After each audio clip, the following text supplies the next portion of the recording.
తిరిగి BCN news కి స్వాగతం. కుప్పనపూడి గ్రామాన్ని 5 కోట్ల రూపాయలతో అభివృద్ధి చేస్తున్న ఘనత కూటమి ప్రభుత్వానిదేనని ఉప సర్పంచ్ జన్ను గోపి, మాజీ సర్పంచ్ అప్పులు అన్నారు. బుధవారం ఆకివీడు తాళ్లకోడులో ఏర్పాటు చేసిన మీడియా సమావేశంలో వారు మాట్లాడుతూ వైసీపీ ప్రభుత్వం తలపెట్టిన బాబు షూరిటీ మోసం గ్యారంటీ కార్యక్రమంలో నిజం లేదని ఆరోపించారు. ఈ సందర్భంగా జనసేన పార్టీ నాయకులు సుమంత్ మాట్లాడుతూ గత వైసీపీ పాలనలో చేయని అభివృద్ధిని కూటమి ప్రభుత్వం చేసి చూపిస్తుందని అన్నారు. ఈ కార్యక్రమంలో గ్రామ టీడీపీ పార్టీ అధ్యక్షులు త్రిమూర్తులు, ముత్యాల శ్రీనుబాబు, ముద్దే కేశవ, కొట్టు శ్రీరామ్, చిన్న తదితరులు పాల్గొన్నారు. రత్నం గారు బోర్డు వచ్చాక మీరు అధికారంలో ఉండి ఏమైనా కనీసం ఒక్క నిధి అయినా ఇచ్చారా? మీ ఊహగా వదిలేస్తున్నా, మీరు కనీసం ఎక్కడైనా సరే ఒక తట్ట మట్టేశారా? ఆంధ్ర రాష్ట్రంలోనే కాదు, ఉండి నియోజకవర్గంలో ఎక్కడైనా సరే ఒక తట్ట మట్టేశారా? మీరు కనీసం ఒక తట్ట మట్టేయడానికి, ఒక గ్రాంట్ ఇవ్వడానికే మీకు చేతకాల. మీరు మీ ఇష్టానుసారంగా 74 ఎకరాల ప్రజలను ఇబ్బంది పెట్టి, వాళ్ళని భయపెట్టి, మబ్బి పెట్టి, మీరు ఎన్నోసార్లు వచ్చి మీరు ఇల్లు కట్టుకుంటారా అని చెప్పి ఈ రోజు ప్రతి ఒక్క పేదవాడిని 9 లక్షలకు 10 లక్షలకు అప్పుల పాలు చేస్తారు. మీరు కనీసం వాళ్ళకి మౌలిక సదుపాయాలు ఇచ్చారా? వాళ్ళకి గాల్లో ఉంచారు. మీరు మౌలిక వసతులు అనేది కల్పించకుండా మీరు 74 ఎకరాల లేఅవుట్ ని ఎలా డివైడ్ చేశారు? కనీసం బ్లాక్ టాప్ రోడ్స్ వేయాలి, పోనీ కంకర్ రోడ్డు వేశారు. దాంట్లో ఎంత అవినీతి జరిగింది? మీకేమైనా ఓపుకుందా? నేను వస్తాను చర్చికి. మీరు ఎంత అవినీతి చేశారు? ఆ రోడ్లు వేస్తామని చెప్పేసి దొంగ కాంట్రాక్ట్లు వేసుకుని ఎంత అవినీతి మీరు చేశారు? మేము కాదా మిమ్మల్ని ప్రశ్నించింది? మేము కాదా మిమ్మల్ని ఎండగట్టింది? మా ప్రభుత్వంలో, మీ ప్రభుత్వంలో మేము అపోజిషన్లో ఉన్నప్పుడు మోకాళ్ళలోతు నీళ్లు తిరిగిపోతున్నాయని చెప్పి మేము ధర్నాలు చేస్తే మీరు ఇష్టానుసారంగా మళ్ళీ మా జామ్ హైమతి గారిని, చైర్మన్ గారిని తీసుకొచ్చి అక్కడ మీరు కాదా ఏదో జరిగిపోయింది, అభివృద్ధి జరిగిపోయింది అని చెప్పేసి కపట నాటకాలు ఆడారు. ఈ రోజున 74 ఎకరాలు లేఅవుట్ లో ఎంతమందికి వాళ్ళు అటు గ్రామానికి చెందినవారు కాకుండా, వాళ్ళు అటు అర్బన్ కి చెందినట్లు కాకుండా ఇష్టానుసారంగా గాల్లో ఉన్నారు. కనీసం 74 ఎకరాలు లేఅవుట్ వేసిన మీరు కనీసం వాళ్ళకి నీళ్లు సదుపాయం ఇవ్వాలి అన్న జ్ఞానం లేకుండా, నీరు కూడా ఇవ్వకుండా మీరు వహించారు. 3 సంవత్సరాల తర్వాత ఎన్నో పోరాటాలు చేస్తే కరెంట్ లైన్ అనేది వేసి అదేదో మీ ఘనత అని చెప్పుకుంటున్నారు. అసలు బోర్డు వచ్చాక మీరు అభివృద్ధి కార్యక్రమాలకి మీ నాయకుడు పివిఎల్ గారు కానీ ఏ రోజైనా సరే, తాల్కోడ్ కానీ సర్పంచులు గారు కానీ ఏ రోజైనా అపాయింట్మెంట్ ఇచ్చారా? అపాయింట్మెంట్ ఇవ్వకుండా ఏదో మోసం చేశారా అన్నారు. అవును, ఈ అధికారం వచ్చిన సంవత్సరంలో 15 లక్షల రూపాయలు శ్మశాన వాటికి గోడ అనేది టెండర్కి పిలుస్తున్నాం. రఘురామకృష్ణరాజు గారు సహాయకాయంతో 5 కోట్ల రూపాయల నిధులు అనేది తీసుకొచ్చి ఇక్కడ ఈ రోజున మైక్రో ఫిల్టర్ బెడ్లు లాంటివి, వాటర్ సమస్య అనేది పూర్తి స్థాయిలో లేకుండా చేయడానికి రత్నం గారు ఎంతో కృషి చేసి ఈ రోజున గ్రామాన్ని అభివృద్ధి చేస్తుంటే బాబు షూరిటీ, బాబు గారు ఏం మోసం చేశారు? మా లోకేష్ గారు ఏది నటిస్తారన్నారు. మీ జగన్మోహన్ రెడ్డి పరదాల వెనకాల దాక్కుని పరదాలు వేసుకుని వెళ్తాడు. మీ జగన్మోహన్ రెడ్డి లాగా ఏమీ దాక్కోట్లేదు కదా. ప్యాలెస్ల్లో కష్టపడుతున్నారు. 74 వయసులో కూడా, 74 సంవత్సరాల వయసులో కూడా ప్రజలతో మమేకమై చంద్రబాబు నాయుడు గారు రాష్ట్రాన్ని ఏ రకంగా అభివృద్ధి చెందాలి, ఏ రకంగా అభివృద్ధి చేయాలని చెప్పి ఆయన ముందుకెళ్తుంటే మీ జగన్మోహన్ రెడ్డి పరదాలు వేసుకుని పరదాలు రానిలాగా వచ్చేవాడు. మీ జగన్మోహన్ రెడ్డి ప్యాలెస్ లో దూకుని ఏదో రికార్డెడ్ వీడియోలు చేసి ప్రెస్ మీట్లు పెట్టేవాడు. మీరు మళ్ళీ భవిష్యత్తు కోసం దానికోసం మాట్లాడడం. నిన్న బాబు షూరిటీ భవిష్యత్తు మోసం అని చెప్పి కొంతమంది నాయకులు వచ్చి తాళ్ళగూడ గ్రామంలో, బీసీ గ్రామం అయిన తాళ్ళగూడ గ్రామంలో పెట్టి వాళ్ళు ఏం మాట్లాడుతున్నారో వాళ్ళకి అర్థం కాదు. ఈ రోజు ఏంటంటే విషయం, ఈ రోజు వాళ్ళు ఏం చేశారు అన్నది ఇదిగో మేము పేపర్లతో చూపెడుతున్నాం. దాదాపు 5 కోట్ల రూపాయలు, 5 కోట్ల 30 లక్షల రూపాయలు 74 ఎకరాల సైట్కి, రోడ్లకి, పైప్ లైన్కి కానీ అన్నిటికి శాంక్షన్ చేసి ఇప్పుడే ఇది కాంట్రాక్టులు కూడా ఎవరో రాకపోతే రత్నం గారి దగ్గరున్న మేనమామగా అవుతే ఏదో నర్సాపురం నుంచి ఆయన బతిమాలి టెండర్ వేయించారు లాస్కి అని చెప్పి. అయినా పర్వాలేదు. ముందుగా ఇప్పుడు ఏంటంటే కొత్తగా ఇప్పుడు జరగబోయింది ఏంటంటే 74 ఎకరాల్లో శ్మశానం ఊర్మయంగా ఉంది. అది తాళ్ళకోడు గ్రామానికి సంబంధించిందే. అది ఏదో చేయలేదు, రత్నం గారు చేయలేదు, ఆడ చేయలేదు, రత్నం గారే చేశారు. రత్నం గారు ఇవాళ పిల్లటి బెడ్లో లేవని చెప్పి మేము ఒప్పుకున్నాం. నీ పిల్లటి బెడ్లో నీళ్ళు లేకపోతే చేయకపోవడానికి 10 లక్షల రూపాయలు కావాలి. ఈ 10 లక్షలు మా దగ్గర లేవంటే మేము లేవుడికి నీళ్ళు తోడాం. ఆల్రెడీ నీళ్ళు తోడి డబ్బులు లేకపోయేసరికి దానికి కలెక్టర్ గారికి చెప్పాం, మినిస్టర్ గారికి, స్థానిక మినిస్టర్ గారికి చెప్పాం. అలాగే రఘురామకృష్ణరాజు కూడా మనం ఎమ్మెల్యే రఘురామకృష్ణరాజు గారికి, అలా డిప్యూటీ స్పీకర్ అయిన రఘురామకృష్ణరాజు గారిని కోరుతూ లెటర్ కూడా ఇచ్చాం. సరే తప్పనిసరిగా చేద్దామమ్మా, కొద్దిగా వెనక ముందు అన్నారు. సరేలే అని చెప్పి మేము అంతా కూడా ఒకటి చేసుకొస్తున్నాం. ఒకవేళ ఏదన్నా 1-2 ఏదన్నా చేయకపోతే తప్ప మేమేమి మోసం చేసి చేయట్లా. మేము చేసేదంతా కరెక్ట్గా చేస్తున్నాం అని ప్రజలకు కూడా తెలుస్తుంది. 5 సంవత్సరాలు వైసీపీ ప్రభుత్వం అధికారంలో ఉంది. దాని ముందు 5 సంవత్సరాలు తెలుగుదేశం ప్రభుత్వం అధికారంలో ఉంది. ఆ 5 సంవత్సరాల్లో చేసిన అభివృద్ధి ఏంటో, ఈ 5 సంవత్సరాల్లో చేసిన అభివృద్ధి ఏంటో నేను ఛాలెంజ్ చేస్తున్నాను. ఈ టీజీ మీద రమ్మని చర్చికి తాళగూడ గ్రామంలో పెడతాడో లేదా కుప్పనపూడి గ్రామంలో పెడతాడో పెట్టమనండి. కుప్పనపూడి గ్రామ పెదలందరినీ రమ్మనండి. ఆయన అభివృద్ధి చేశాడో లేదా తెలుగుదేశం అభివృద్ధి చేసిందో, నేను అభివృద్ధి చేశానో అని చెబుతా. ఇవాళ రత్నం గారి దాకా కూడా వెళ్ళక్కర్లా, నేను వస్తాను ప్రెస్ మీట్కి. నేను చెబుతా తెలుగుదేశం పార్టీ తరఫున నేను అభివృద్ధి చేశానా లేదా వైసీపీ తరఫున నుంచి నువ్వు అభివృద్ధి చేసావు అన్నది తెలుసుకుందాం. పెదలు చెబుదాం, పెదలే చెబుతారు. అప్పుడు నువ్వు చేసేది నేను చేసింది అన్నది. ఇవాళ పాలకొండ 5 సంవత్సరాలు నువ్వు ఏం చేసావో చెప్పు. నువ్వు మీటింగ్ పెట్టి చెప్పావు కదా నిన్న, ఏం చేసావో చెప్పు. నువ్వు ఫలాన్ని నువ్వు చేసానని చెప్పి ఒక స్కూల్ కట్టావు, దాని తలుపుల్లో కిటికీల్లో కింద బస్సు లేదు. ఏంటి నువ్వు చేసింది? ఇవాళ అంగన్వాడీ స్కూల్ కట్టాం, ఈ రోడ్లు వేసాం. కుప్పనపూడి నుంచి ఇవాళ నువ్వు కారు వేసుకొచ్చావు, రోడ్ తెలుగుదేశం ప్రభుత్వం పోసి ఎవరు పోసారు? అది ఎవరు చేశారు? తెలుగుదేశం ప్రభుత్వం చంద్రబాబు నాయుడు గారు చేశాడు. ఎటు కాకుండా సైట్ ఇస్తే వాళ్ళు ఇల్లు కట్టుకుంటా, వాళ్ళు తిరగటానికి కూడా లేదు, చిన్న బాత్రూమ్ కట్టుకుంటా కూడా సైట్ లేకుండా చేశారు. అన్ని చేసిన తప్పులు మీరు చేసి ఎదరోళ్ళు అంటాం, అది కరెక్ట్ కాదు. ఏంటంటే చంద్రబాబు గారు ఇచ్చారు హామీలు, రఘురామకృష్ణరాజు గారు చేస్తున్నారు. అలాగే రత్నం గారు ప్రసాద్ గారు పొట్టెట్టి మా కుప్పనపూడి గ్రామానికి మొన్న 20 లక్షలు ఇచ్చారు. 20 లక్షలు ఇస్తే వర్షెట్టి 4 రోడ్లు పోసాం, 5వ రోడ్డు రెడీ పెట్టాం. అది కూడా రెడీగా వేసేస్తాం 10 రోజుల్లో. ఆ రోడ్డు కూడా ఏదన్నా ఉంటే మంచిగా చేసుకెళ్ళిపోతాం. కానీ ఇలాగా ఈ రోజుగా ఇలాంటి మాటలు మాట్లాడతాం మంచిది కాదు. ఆ స్థాయికి తగ్గ మాటలు మాట్లాడాలి. పెద్దవాళ్ళని విమర్శించి ఆడియడం అని అంటాం తప్పుగా ఉంటుంది, అది కరెక్ట్ అయిన మాట కాదు.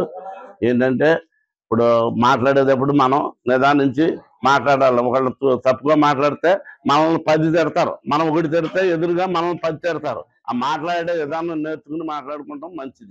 విదేశీ వస్త్రాలను విడనాడి స్వదేశీ వస్త్రాలను వాడాలని స్వాతంత్ర ఉద్యమంలో పోరాటాలు చేశారని ఆర్డీఓ దాసిరాజు పేర్కొన్నారు. జాతీయ చేనేత దినోత్సవం పురస్కరించుకుని పశ్చిమ గోదావరి జిల్లా పాలకుల్లో ఏర్పాటు చేసిన ఎగ్జిబిషన్ కు ఆయన ముఖ్య అతిథిగా హాజరయ్యారు. ఈ సందర్భంగా ఆర్డీఓ మాట్లాడుతూ ముఖ్యమంత్రి చంద్రబాబు చేనేత కార్మికులను ఆదుకోవడం కోసం ఉచిత విద్యుత్, ఇతర రాయితీలను ప్రకటించారని తెలియజేశారు. ఈ కార్యక్రమంలో సంఘం అధ్యక్షులు గణేష్, ప్రసాద్, బసవరాజు, కపర్ది తదితరులు పాల్గొన్నారు.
జాతీయ చేనేత దినోత్సవం సందర్భంగా మన పాలకొల్లు వేవర్స్ యునైటెడ్ ఫ్రంట్ ఆధ్వర్యంలో మరి వారి అధ్యక్షులైనటువంటి మొట్టం గణేష్ గారు, అదేవిధంగా సెక్రటరీ గారు ప్రసాద్ గారు నిర్వహిస్తున్నటువంటి ఈ యొక్క చేనేత వస్త్ర ప్రదర్శనకి ఆహ్వానించడం జరిగింది. వారికి ధన్యవాదాలు. అదేవిధంగా నాతో పాటు బీజేపీ రాష్ట్ర నాయకులు ఉన్నమట్ల కపర్ది గారు, పాలకొల్లు పట్టణ, అదేవిధంగా వివిధ ప్రాంతాల నుంచి వచ్చినటువంటి చేనేత కార్మికులందరూ కూడా చేనేత దినోత్సవ శుభాకాంక్షలు.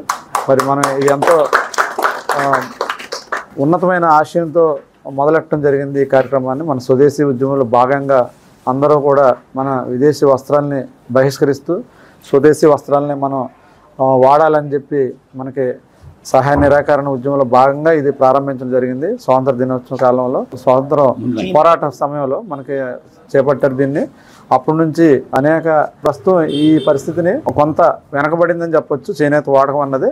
దాన్ని మళ్ళా పునరుద్ధరణ చేయడం కోసం మన హానరబుల్ సీఎం గారు అదేవిధంగా మనకి మంత్రివర్యులు మరి ఎప్పుడు ఈ వర్గానికి చాలా అండగా ఉంటారు.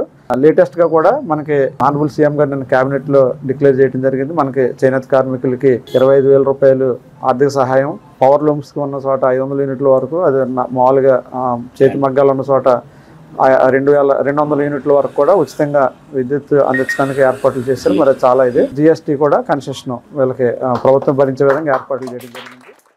రాఖీ పౌర్ణమిని పురస్కరించుకుని బ్రహ్మకుమారి ఆధ్యాత్మిక సంస్థ ఆధ్వర్యంలో భీమవరం కేంద్రం నందు గురువారం వేడుకలు నిర్వహించారు. ఈ సందర్భంగా సంస్థ భీమవరం శాఖ అధ్యక్షులు రేవతి స్వచ్ఛంద సేవా సంస్థల ప్రతినిధులకు రాఖీలు కట్టి గౌరవించుకుని మాట్లాడుతూ మన హిందూ సాంప్రదాయంలో రాఖీ పండుగకు విశిష్టత సంతరించుకుందని, శ్రావణ మాసంలో వచ్చే పౌర్ణమి నాడు సోదరీమణులచే సోదరులు రాఖీలు కట్టించుకుని వారికి స్వీట్లు అందించి వారికి రక్షణగా ఉంటామని రక్షాబంధన్ అర్థమని అన్నారు.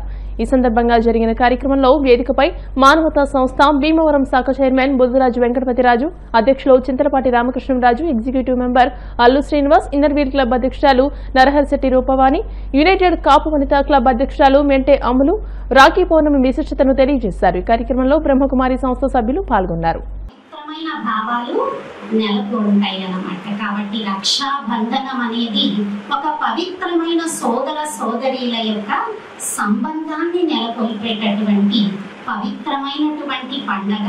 స్వయం పరమాత్ముడు వచ్చి మన ఆత్మలందరికీ ఈ పవిత్రమైనటువంటి రాఖీ కడుతున్నారు. ఆ సంతోషంతో సోదరుడి నోరు తీపి చేస్తుంది సోదరి. ఈరోజు స్వీట్ పెట్టడం, స్వీట్ గా మాట్లాడాలా, స్వీట్ తింటే చాలా. భగవంతుడు ఇక్కడ నేర్పించేది తక్కువగా మాట్లాడండి, నెమ్మదిగా మాట్లాడండి, మధురంగా మాట్లాడండి, అందరి తీపి చేయడం. మరి భగవంతుడి యొక్క రాఖీ మీరు ఈరోజు కట్టించుకోబోతున్నారు. ఇలాంటి రాఖీ మీకు ఎక్కడ ఏ షాప్ లో కూడా దొరకదు. భగవంతుడి యొక్క స్మృతి చిహ్నమైన రాఖీ ఇది. తోరం కట్టుకుంటారు వరలక్ష్మి వ్రతం చేసుకుని, కానీ రాఖీ లేడీస్ కట్టరు, కానీ ఇక్కడ కడుతుంది. కాబట్టి రాఖీ కట్టి కూడా ఈ రోజు భగవంతుడికి ఏదో ఒక కానుక. ఈ సందర్భంగా మానవతా తరఫున రక్షాబంధన శుభాకాంక్షలు. మానవత అంటే స్వచ్ఛంద సేవా సంస్థ అండి. ఊరికి సాయం చేయడమే. ఒక 10 కన్నీటి బొట్టులో ఒక బొట్టు కన్నీటి బొట్టుని రావడమే ఒక జయం. అంతకన్నా ఏం లేదు. మీరు కూడా సర్వీస్లో ఉన్నారు కాబట్టి ఏమైనా అవకాశాలు అందరూ సహకరించవలసి కోరుతున్నాము. ఓం శాంతి ఇద్దరు నినాదంలోనే ఉంది. ఓం శాంతి. శాంతి లేని వాళ్ళందరూ శాంతిలో ఇక్కడికి వస్తే శాంతి ఆటోమేటిక్గా వచ్చేస్తుంది. అటువంటి సంస్థకి ఈ రోజు మమ్మల్ని పిలవడం చాలా గర్వకారణంగా భావిస్తున్నాం. ప్రతి ఒక్కరికి కూడా పేరు పేరు ధన్యవాదాలు తెలియజేసుకుంటూ రక్షాబంధన్ శుభాకాంక్షలు తెలియజేసుకుని సోదరులకి అందరికీ కూడా. మరి సనాతన ధర్మం గురించి రేవతి సిస్టర్ చెప్పారు. ఇక్కడ మన ప్రతి దేవాలయం ముందు కూడా నాకు తెలిసి బ్రహ్మకుమారి అక్కడ ఆధ్యాత్మికంగా ఒక టెంట్ వేసి సిస్టర్స్ అందరూ అక్కడ ఉంది. దేవుళ్ళు మనం భగవద్గీత ఎలా ఎదురుకెళ్ళాలి, ప్రతి ఒక్కరిలో కూడా మానవత దృక్పథంతో ఎదురుకెళ్తేనే అందులో మనకి దేవుడు కనిపిస్తాడు. మరి ఎన్జిఓస్గా మా భీమవరం పట్టణంలో స్టార్ట్ చేసిన తర్వాత ఫస్ట్ టైం అండి నేను ఇక్కడికి రావటం. నేను చాలా సంతోషంగా ఈరోజు మంచి ప్లాట్ఫామ్ మీదకి మంచి సిస్టర్ గారు ఆహ్వానంతో వచ్చినందుకు కూడా స్పెషల్ థ్యాంక్ తెలియజేస్తూ, మానవతా సంస్థ గత 3 సంవత్సరాలుగా మన దేవాలయ శాఖ 3 సంవత్సరాల క్రితం మన దేవాలయ శాఖ స్థాపించడం జరిగింది. ప్రస్తుతం 1000 మంది సభ్యత్వం కలిగి ఉన్నాము. ఈ సంవత్సరం పని నమోదు చేయాలని ఆశించారు. శ్రావణ మాసంలో వచ్చేటువంటి పౌర్ణమి రోజున ఈ రక్షాబంధన పండుగ కానీ రక్షాబంధన వేడుకలు కానీ నిర్వహించుకోవడం జరుగుతుంది. ముఖ్యంగా ఈ బ్రహ్మకుమారి సంస్థతో మాకు 2.5 దశాబ్దాలుగా మాకు సత్సంబంధాలు ఉన్నాయి. వాళ్ళు చేసే కార్యక్రమంలో మమ్మల్ని గౌరవించుకోవడం ఒక 15 సంవత్సరాల క్రితమే మమ్మల్ని గౌరవించుకోవడం జరిగింది సోషల్ వర్కర్గా. అలాగే ఈరోజు మానవతా సంస్థ తరఫున మేము ఇక్కడ ఈ కార్యక్రమంలో పాల్గొనడం జరిగింది. ప్రధానంగా ప్రతి ఒక్కరికి కూడా మనశ్శాంతి లేకే, డబ్బుతో సంబంధం లేకుండా, వాళ్ళ మనశ్శాంతి లేకుండా ఎక్కువ మంది మరి ఉండడం జరిగింది. ఎన్నో సంవత్సరాల నుంచి మన భీమవరంలో ఈ బ్రహ్మకుమారి సంస్థ మరి ఎంతో చక్కని ఆధ్యాత్మిక సంస్థగా మరి ఇక్కడ భీమవరంలో మరి రేవతి అక్కయ్య గారు అన్ని కార్యక్రమాలు చేస్తూ ఉంటారు. మొక్కల పంపిణీ కాడి నుంచి తప్పు తెలుసో తెలియకో ఆ పరిస్థితులను బట్టి ఏదైనా చేస్తుంటే వాళ్ళలో మార్పు తీసుకురావడం కోసం మరి అక్కడ ఈ ఆధ్యాత్మిక సంస్థ అయినటువంటి బ్రహ్మకుమారి ద్వారా వాళ్ళకి చెప్పి అక్కడ రాఖీలు కట్టించి లేకపోతే ఇటువంటి సందేశాలు ఇప్పించి వాళ్ళ మార్పు తీసుకురావడం జరుగుతుంది. భారతదేశానికి జాతీయ గీతాన్ని అందించిన కవి రవీంద్రనాథ్ ఠాగూర్ అని జిల్లా సర్వోదయ మండలి సభ్యులు చెరుకువాడ రంగసాయి అన్నారు. భీమవరం సర్ సివి రామన్ స్కూల్లో జిల్లా సర్వోదయ మండలి ఆధ్వర్యంలో రవీంద్రనాథ్ ఠాగూర్ వర్ధంతి కార్యక్రమాన్ని నిర్వహించారు. రంగసాయి మాట్లాడుతూ విశ్వకవి రవీంద్రనాథ్ ఠాగూర్ జనగణమన గీతం దరిద్రలో యుగాంతం వరకు నిలిచిపోతుందని అన్నారు. ఈ గీతంలో దేశభక్తి సంపూర్ణంగా ఇమిడిపోయిందని అన్నారు. Sir CV Raman school principal P Saritha మాట్లాడుతూ ఈ గీతాల సారాంశాలను ప్రతి విద్యార్థి తెలుసుకోవాలని, ప్రతి విద్యార్థిలోనూ దేశభక్తి ఉండాలని అన్నారు. రవీంద్రనాథ్ ఠాగూర్ రచించిన జనగణమనకు కొన్ని నిబంధనలు ఉన్నాయని అవి పాటించి ఇతరులకు ఆదర్శంగా నిలవాలని అన్నారు. అనంతరం విద్యార్థులకు వ్యాసరచన, చిత్రలేఖన పోటీలు నిర్వహించామని, గెలుపొందిన వారికి బహుమతులు అందజేశారు. ఉపాధ్యాయులు కె పార్వతి, శైలజ, వరలక్ష్మి తదితరులు ఈ కార్యక్రమంలో పాల్గొన్నారు. భారతదేశ అత్యంత ప్రముఖుల్లో రవీంద్రనాథ్ ఠాగూర్ ఒక ఆయన. రవీంద్రనాథ్ ఠాగూర్ ఒక మహాకవి, బెంగాలీ కవి. ఆయన అనేక రచనలు చేసి ప్రపంచవ్యాప్తంగా గుర్తింపు పొందారు. ఆయన రాసినటువంటి జనగణమన గీతం ఇవాళ జాతీయ గీతంగా మన దేశంలో మరి విస్తృతంగా ప్రచారంలో ఉంది. మన జాతీయ జెండా, మన జాతీయ గీతం ఇవన్నీ కూడా ప్రపంచ దేశాల్లో గుర్తింపు పొందాయి.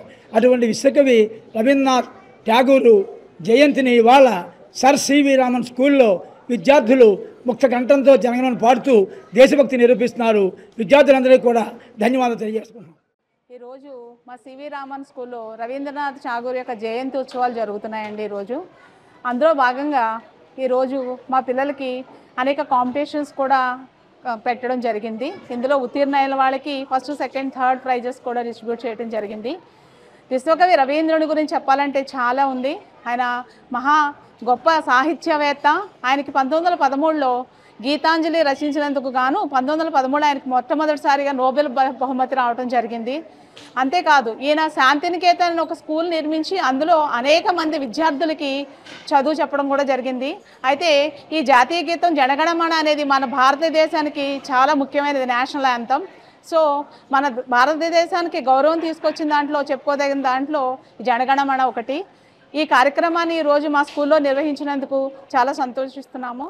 దానికి వన్స్ అగైన్ థ్యాంక్ యూ. जनगणमन अधिनायक जय हे भारत भाग्य विधाता पंजाब सिंधु गुजरात मराठा द्राविड उत्कल वंगा विंध्य हिमाचल यमुना गंगा उच्चल जलधि तरंगा तव शुभ नामे जागे तव शुभाशिष मागे गाहे तव जय गाथा जनगण मंगलदायक जय हे भारत भाग्य विधाता जय हे जय हे जय हे जय जय जय जय हे. వార్తలు ముగించే ముందు ముఖ్యాంశాలు మరోసారి. చేనేతను ప్రోత్సహించేందుకు ప్రజలు చేనేత వస్త్రాలను ధరించాలి. భీమవరంలో 11వ జాతీయ చేనేత దినోత్సవ ర్యాలీని ప్రారంభించిన ఎమ్మెల్యే అంజిబాబు. కూటమి ప్రభుత్వ పాలనలో ఏ పథకం పూర్తిగా అమలు కాలేదు. బాబు షూరిటీ మోసం గ్యారంటీ కార్యక్రమంలో ఉండి నియోజకవర్గ వైఎస్ఆర్సీపీ కన్వీనర్ పీవీఎల్. స్వాతంత్ర సమరయోధుల ఆదర్శాలను ముందుకు తీసుకువెళ్తాం. స్వాతంత్ర దినోత్సవ పక్షోత్సవాలను ప్రారంభించిన భీమవరం ఎస్టీఓ రవివర్మ. పులివెందుల జెడ్పీటీసీ ఉప ఎన్నిక సందర్భంగా వైసీపీ ఎమ్మెల్సీ రమేష్ యాదవ్ పై టీడీపీ గుండాల దాడిని ఖండిస్తూ భీమవరంలో వైఎస్ఆర్సీపీ ఆధ్వర్యంలో ధర్నా. ఈ వార్తలు ఇంతటితో సమాప్తం. మరిన్ని వార్తల కోసం BCN digital YouTube channel, Facebook page ని ఫాలో అవ్వండి. అప్డేటెడ్ వార్తల కోసం ప్లీజ్ సబ్స్క్రైబ్.